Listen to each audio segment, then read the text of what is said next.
오늘 본문 말씀은 십계명 중에 5번째의 말씀에 해당합니다. 신명기 5장에 십계명에 관한 말씀이 나와 있습니다. 이렇게 시작합니다. 그것을 배우며 지켜 행하라. 우리와 언약을 세우셨나니 이 언약은 여호와께서 우리 조상들과 세우신 것이 아니요 오늘 여기 살아있는 우리 곧 우리와 세우신 것이라. 하나님께서 주신 약속의 말씀은 수천 년 전에 거기서 그 사람들에게 세우신 약속이 아니라는 겁니다. 하나님의 약속은 지금 오늘 여기에 우리에게 주신 하나님의 약속이라 그 말씀입니다. 그래서 우리들은 이 성경을 읽을 때 2019년 오늘 이 시대를 살아가는 나에게 주시는 하나님의 약속으로 믿고 읽어야 말씀의 능력이 임하는 것입니다. 십계명은 10가지의 계명으로 나눠져 있고요. 첫 번째부터 네 번째까지의 계명은 우리가 하나님에게 어떻게 해야 하는지 하나님과의 관계를 말씀하고요. 5번째부터 10번째까지는 사람과 사람 사이에서 어떻게 지내야 하는지 그 말씀을 가르쳐주고 있습니다. 예수님은 이 십계명의 말씀을 하나님을 사랑하고 내 이웃을 사랑하라 이렇게 두 말씀으로 요약해서 우리들에게 가르쳐 주셨습니다. 사람과의 관계에 대한 계명은 5번째 제일 처음에 시작을 하는데 그 5번째 내용이 뭐냐면 한번 따라해 볼까요? 내 부모를 공경하라. 그 발음을 잘 하셔야 됩니다. 내 부모를 공격하라가 아니죠. 내 부모를 공경하라. 왜 이 5번째 계명이 중요한가? 사람들과의 계명이 5번째부터 시작이 되는데 이 5번째 사람들과의 계명 속에 첫 번째 인간관계가 나오는 이유는 부모를 공경하는 사람은 살인하지 않고 간음하지 않고 도둑질하지 않고 내 이웃에 대하여 거짓 증거하지 아니하고 내 이웃을 탐내지 아니하고 이러한 나머지 계명들을 잘 지켜낼 수 있는 근본이 되기 때문에 인간과의 관계에서 가장 기초가 되고 근본이 되는 것이기 때문에 내 부모를 공경하라 하는 말씀을 먼저 우리에게 가르쳐 주신 것입니다. 토인비라고 하는 유명한 역사학자가 있었는데요. 이분이 이렇게 이야기합니다. 만약 지구가 멸망하고 다른 별로 가야 할 상황이 온다면 꼭 한국의 효도 문화만은 가져가야 된다 그랬어요. 그런 거 보면 참 우리 민족이 효도 잘하는 백성으로 그렇게 세계적으로 소문이 나 있었는가 봅니다. 이 효도하는 거 참 귀한 거지요. 그런데 오늘 본문 말씀 다시 보니까 너는 내 하나님 여호와께서 한번 따라해 볼까요? 명령한 대로 다시 한번 명령한 대로 내 부모를 공경하라 이렇게 말씀하고 있어요.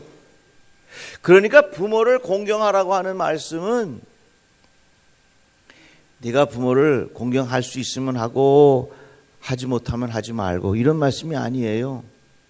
내가 부모를 공경할 때의 선택이 아닙니다. 내 마음의 감정에 따라서 좌지우지 되는 게 아니라는 거예요. 부모를 공경하라고 하는 말씀은 하나님께서 우리에게 주신 명령이라고 하는 것입니다. 그런데 하나 우리가 분명히 생각해야 될 것은 부모를 공경할 때에 조건이 없어요. 돈 많은 아버지를 공경하고 돈 없는 부모님은 공경 안 해도 된다 이런 게 아니에요.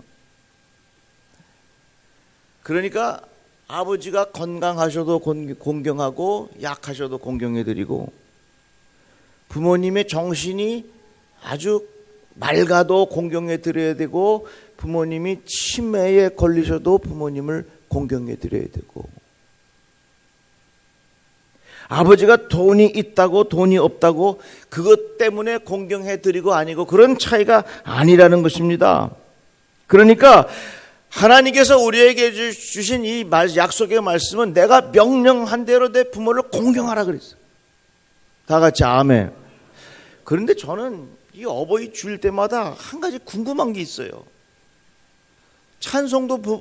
찬송가를 봐도요 이 어버이 주일 되면은 완전 주인공은 어머니요.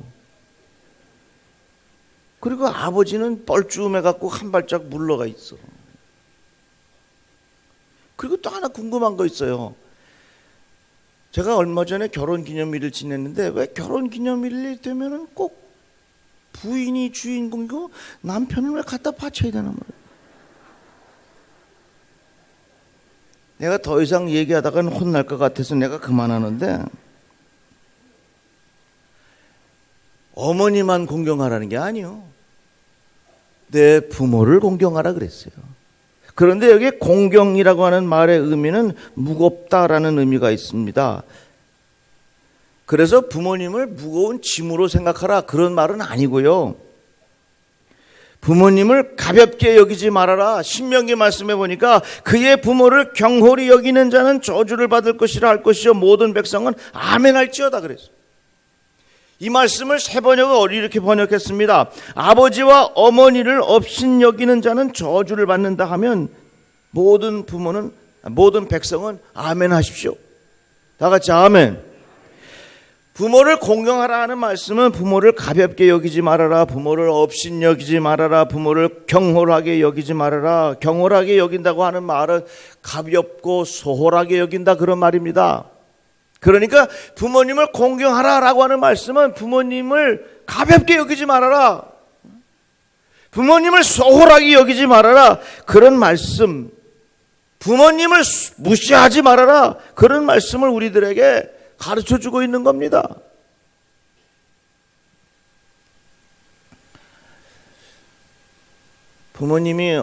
어떤 부모님은 치매에 걸리셔서 자식도 못 알아봐. 여러분, 부모님이 치매에 걸리셔서 자식을 못 알아봐도요, 절대로 그 부모님 무시하지 마십시오. 다 같이 아멘. 우리가 태어났을 때 우리가 어머님 아버님을 알아봤습니까? 우리가 태어났을 때 우리 어머님 아버님 못 알아봤어요. 하나도 알아보지 못했는데 우리 부모님은 알아보지도 못하는 자식을 그렇게 사랑해 주셨어요. 그렇다면 부모님이 치매에 걸리셔서 자식을 알아보지 못해도 그 마음을 가지고 부모님을 향하여 공경하는 마음의 태도가 우리에게 있어야 되지 않겠습니까? 김구 선생님이 우리나라의 광복을 위해서 상해에서 임시정부를 이끌었습니다. 나라를 빼앗기고 외국으로 쫓겨났으니까 형편도 넉넉하지 못하지요. 거기에다가 노모님을 모시고 같이 살았는데 어느 날 김구 선생님이 집에 돌아오니까 어머니께서 배춧국을 시원하게 끓여 두신 겁니다. 너무 감사해서, 어머니 제가 돈도 못 드렸는데 어떻게 이렇게 배춧국을 잘 끓여 놓으셨습니까? 너무 맛있고 감사하네요. 그랬더니 어머님이 말씀하시기를, 오늘 내가 시장에 갔는데 말이야, 사람들이 그 배추거덩이를 이렇게 버리고 가더라고. 그래서 여기저기 보니까 배추고 떨어진 시래기들이 있는데, 쓰레기 말고 시래기 아시잖아요. 그걸 주워다가 내가 오늘 국을 끓였는데 맛이 괜찮냐? 그러니까 김구 선생님이 뭐라고 그러냐면, 어머니 제발 다음부터는 그러지 마세요. 우리가 비록 이렇게 쫓겨와 있지만 그래도 내가 이 한나라의 임시정부의 주석인데 어머님 체면이 있잖아요. 그러지 마세요. 그랬더니 김구 선생 어머니가 화를 내시면서 김구 선생한테 일어나! 종아리 걷어! 그러더니 그 아들 종아리를 때리는 거예요. 맞으면서 김구 선생이 팍팍 울어. 울기는 왜 울어? 그랬더니 김구 선생이 대답하기를, 종아리가 아파서 우는 게 아닙니다. 저를 때리시는 어머니의 팔에 예전부터 힘이 들어가 있지 않습니다. 예전보다. 그것을 생각하자니 어머니의 힘이 많이 빠지신 것 같아서 그게 마음이 아파서 웁니다. 이거 보면 김구 선생님이 많이 맞으셨나 봐. 또 이 말씀 듣고 이제 내가 집에 가서 애들 총알이 다 때려야 되겠다. 그러나 이 김구 선생님의 마음속에는 무슨 생각이 있었냐면 그 늙으신 어머니를 공경하는 마음이 있었던 거예요. 늙으신 어머니를 절대로 무시하지 않았어요. 경홀하게 생각하지 않았어요. 소홀하게 생각하지 않았어요. 이 김구 선생님의 어머님은 권사님이에요. 꼭 아들에게 부탁하기를 너는 무슨 일이 있어도 교회를 떠나서는 안 된다. 교회 중심에서 신앙생활 잘하고 하나님의 말씀에 순종하는 자가 되어라. 이것을 김구 선생님 어머님은 그 아들에게 반복해서 가르쳤다고 하는 것입니다. 우리는 김구 선생님의 인품을 참 훌륭하게 생각해야 합니다. 한 나라의 주석이었음에도 불구하고 그의 마음속에 힘없는 어머니를 향한 그 공경하는 마음의 태도가 얼마나 존경스럽습니까? 하나님께서 우리에게 하신 말씀, 내 부모를 공경하라. 이 말씀은 가볍게 여기지 말아라. 부모가 병들어도, 부모가 늙어도, 부모가 돈이 없어도 부모님이 하신 말씀 또 하고 하신 말씀 또 하고. 저도 우리 부모님한테 하도 들은 얘기가 많아갖고 완전 녹음기처럼 돌아가요, 나도. 그래도 절대로 부모님을 소홀하게 생각하지 마. 부모님을 향하여 마음속에 무게감을 가지고 지내라 하는 말씀을 우리에게 가르쳐 주시는 겁니다. 우리나라의 효도 문화는 철저히 유교 영향을 받았습니다. 유교의 특별히 노노사상. 노노사상에 보면 무슨 말이 있냐면 부모를 공경할 때 살아서는 예의로서 부모님을 섬기고 돌아가시면 죄로서 섬기라. 부모님이 살아계실 때에는 예의를 다해서 부모님을 섬기지만 부모님이 돌아가시면 어떡하느냐? 제사를 통해서 부모님에게 효도를 해라. 그 말이 그렇게 가르쳐줘요. 그래서 우리나라는 이 제사 문화가 있어요. 그러나 성경은 그렇게 가르쳐주지 않습니다. 성경은 뭐라고 말씀하느냐? 살아계신 부모님 잘해라. 다 같이 아멘. 부모님 살아계실 때 잘해라. 그러면 이제 우리가 이런 질문이 드는 거예요. 우리 부모님은 돌아가셨는데, 우리 어머님 아버지는 일찍 돌아가셨는데, 그러면 나는 부모님을 공경하라고 하는 이 하나님의 말씀의 명령을 내가 어떻게 지킬 수 있겠습니까? 부모님 돌아가신 부모님을 향하여 내가 제사를 지내야 되는 겁니까? 그런 거 아니고요. 성경의 정신에 보면 우리의 마음속에 어떻게 가르쳐 주느냐? 이겁니다. 좀 더 효도의 폭을 넓히는 거죠. 연세 드신 어르신들을 우리 부모님처럼 생각하는 겁니다. 다 같이 아멘. 다 같이 아멘. 그러니까 유교에서의 전통은 살아계신 부모님에게 살았을 땐 예와 돌아가신 다음엔 제를 해라. 그렇게 이야기했는데 성경에서의 가르침은 뭐냐면 살아계신 부모님을 향하여 공경하고 부모님이 돌아가셨거든. 어르신들을 내가 부모님 섬기는 마음을 가지고 그 어르신들을 잘 섬겨라. 그런 거예요. 어느 시골의 자그마한 마을에 시외버스가 출발을 하는데 어느 청년이 기사님 잠깐만요. 저기 어느 할머니가 짐을 지고 지금 오시는데 좀 기다렸다 가지요. 그러니까 주변의 사람들이 아유 그 할머니 올 때까지 언제 기다려? 그냥 출발합시다. 그러니까 기사님이 뒤를 쳐다보면서 아이고 죄송합니다. 우리 어머니가 좀 늦으시는데 우리 어머님이니까 조금만 기다려 주십시오. 그 늙으신 어르신께서 짐을 지고서 버스로 정정정정 오시는 거예요. 청년하고 기사님이 얼른 내려가서 그 짐을 받아서 그 어르신을 잘 모시고 올라옵니다. 사람들이 물었습니다. 기사님 어머님 맞으십니까? 아니요. 저희 어머님은 아니신데요. 저희 어머님은 일찍 돌아가셔서 저는 어르신들을 우리 어머님처럼 내가 모시고 살고 있습니다. 이게 바로 성경에서 말씀하고 있는 내 부모를 공경하라는 정신입니다. 지금 우리 사회는 내 부모님을 공경하는 것도 잘해야 되지만 생각의 폭을 넓혀서 우리 주변에 연세 드신 어르신들을 잘 공경하는 이런 문화가 다시금 살아나야 대한민국이 인류 국가가 되는 거예요. 다 같이 아멘. 다 같이 아멘. 내 부모를 공경하라. 그리하면 내 하나님 여호와가 내게 준 땅에서 내 생명이 길고 복을 누리리라. 이 말씀 보면 내 부모를 공경하면 하나님께서 가만히 안 계셔.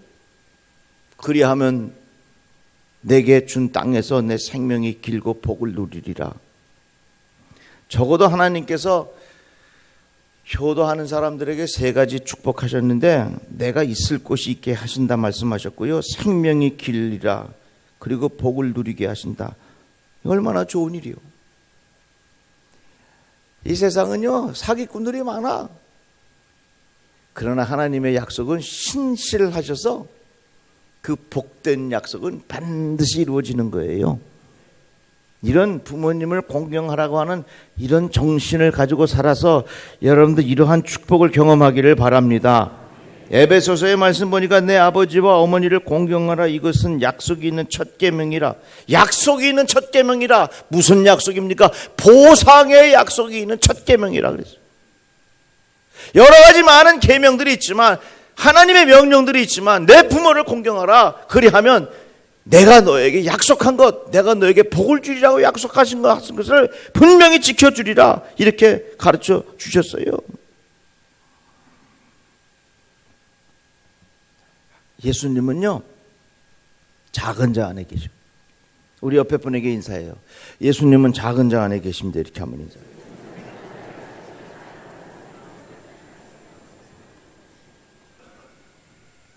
아니 목사님 나는 키가 큰데요.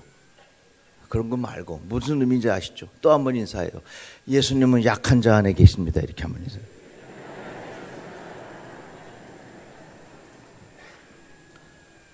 자, 힘 있는 사람에 내가 선물을 드리면요 내 마음속에 무슨 생각이 드냐면 저 사람이 힘이 있으니까 내 선물을 통해서 나에게 뭔가로 보상해 주겠지. 이건 뇌물이요. 그래서 힘 없는 사람에게 내가 섬기고 잘해. 그러면 이 힘 없고 돈 없고 가난한 사람은요 이 사람에게 다시 보상해 줄 수 있는 방법이 없어. 성경에 보니까 주님께서 그것을 다 아시고 하나님이 갚아주신다고 약속하셨어요. 그러니까 예수님이 어디 계시냐면 작은 자 안에 숨어 계셔. 예수님이 어디 계시냐면요 약한 자 안에 숨어 계셔. 다 같이 아멘. 아이고 우리 부모님 어머님 지금 병들어서 거동도 못하시고 돈도 하나도 없어서 아주 그냥 나한테 가야 뭐 줄 거 아무것도 없어. 그러니까 그냥 대충 해도 돼. 이거 하나님 기뻐하는 마음 아니야. 병든 부모님, 치매에 걸린 부모님, 요양원에 계신 부모님, 그 부모님 속에 누가 계신다고요? 예수님이 그 안에 계셔. 약한 자 안에 예수님 계셔. 그 마음을 내가 가지고 있다면 부모님을 향한 생각이 달라지겠죠. 그 마음을 우리들이 깊이 깨달았다면 우리의 생각은 달라지겠죠. 어디 이런 생각을 있는 사람이 함부로 아무 데나 가서 갑질하겠어요? 예수님은 작은 자 안에 숨어 계시고요. 예수님은요 약한 자 안에 숨어 계셔요. 그래서 병든 부모님, 치매에 걸린 부모님, 거동할 수 없는 부모님, 그 부모님을 내가 최선을 다해서 공경하면 그게 주님에게 해드리는 거고요. 그것을 주님께서 기억하셨어요. 우리의 삶에 복을 주셔요. 다 같이 아멘.